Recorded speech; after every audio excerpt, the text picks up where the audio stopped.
To that end, I am grateful again for all of your collaboration and support and for bringing us, if nothing else, to this grateful conversation. Thank you. Thank you very much. The chair recognizes.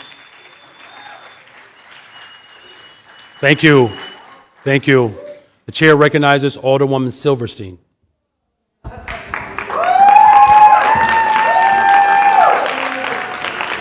Thank you very much. Please hold your responses until the end of these presentations. Please respect the body.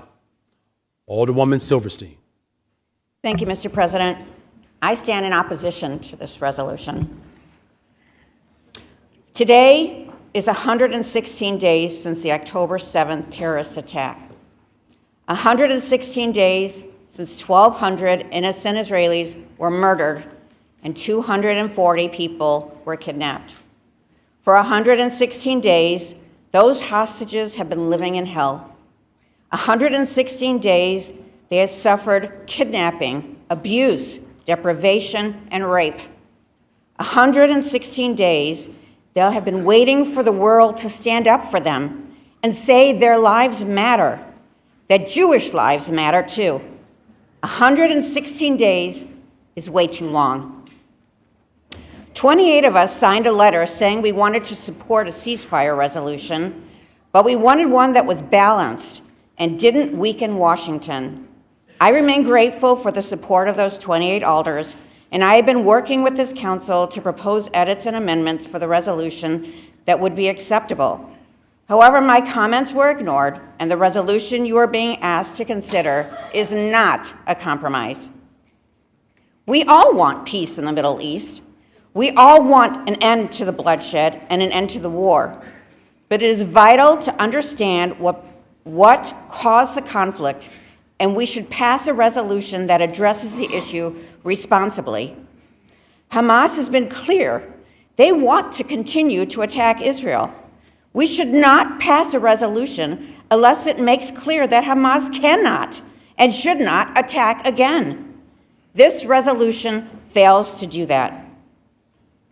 Israel will not and should not agree to a peace that does not require a precondition, the unconditional release of all the innocent hostages, the women, children, and babies who were dragged from their homes and locked underground.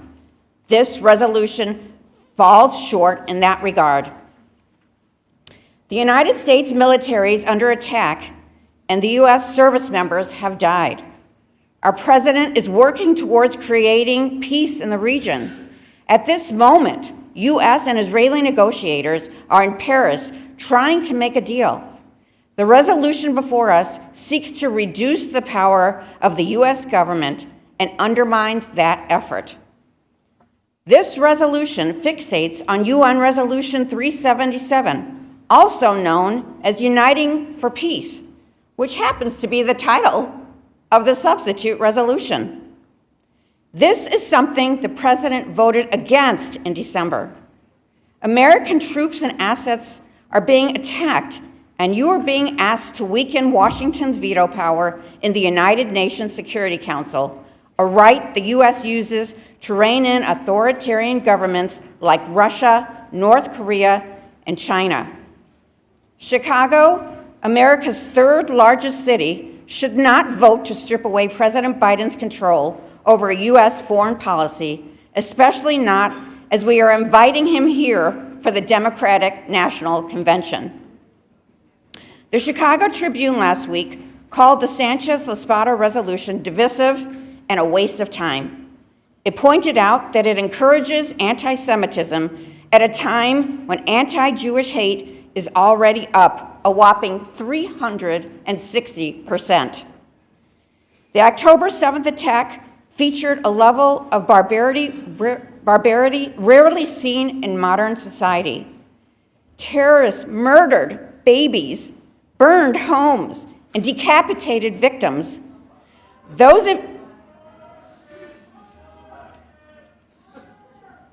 I'm not going to speak until there's decorum. Hey.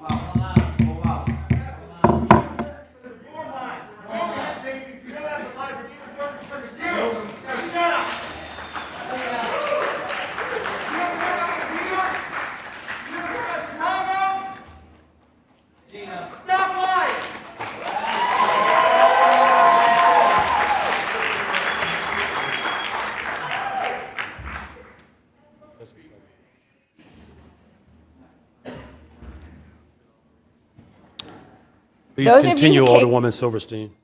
Those of you who came to the recent video screening held by the Jewish Federation can attest to how brutal and depraved the attack was. Horrifically, the attack also prominently included gang rape, sexual mutilation, and torture. The video we watched shows many of the young women who were murdered or taken captive.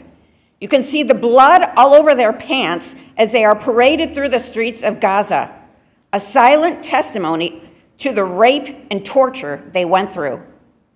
This sexual violence is completely absent from Alders Rodriguez Sanchez and La Spada's ceasefire resolution. There's not a single mention of the dozens of raped women, no reference to the brutal depravity that is now seared into the psyche of every Israeli and every Jewish man, woman, and child. This resolution fails to call for Hamas not to attack Israel again. Hamas has fired more than 10,000 rockets into Israel since the war began. They are fired indiscriminately into population centers, and Hamas celebrates every time one strikes a home or harms a civilian. Hamas officials have said that October 7th was just the beginning, and they intend to carry out more terrorist attacks until Israel is entirely destroyed. How does this council accept a resolution that fails to call for Hamas to disarm? How do you support a resolution that allows a terrorist regime to stay in power so that it can continue to attack the world's only Jewish state, a democratic state with a 20% Muslim and Christian population, with full and equal rights and an extraordinary record with regard to the LGBTQ community? This body will stand in recess. The Sergeant at Arms, please clear the room.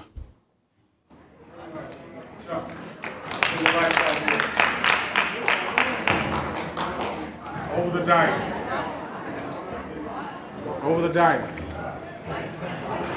This area. This area.